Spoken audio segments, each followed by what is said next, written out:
Almost ಇವಾಗ 20 ದಿನ ಆಗುತ್ತೆ. 20 ದಿನದಲ್ಲಿ ಕೋಳಿ ಮರಿಗಳನ್ನ ಎಲ್ಲ ತಾವು ಬಿಟ್ಟಿರ್ತೀವಿ. ಇಲ್ಲಿ ಎಲ್ಲ ನೀರು ಕುಡಿತೈತೆ.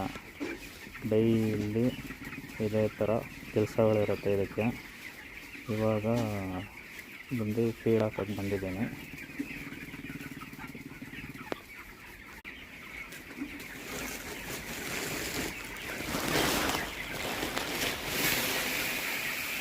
ಈ ಥರ ಏನಿರುತ್ತೆ ಡೈಲಿ ಫೀಡ್ ಹಾಕಬೇಕು.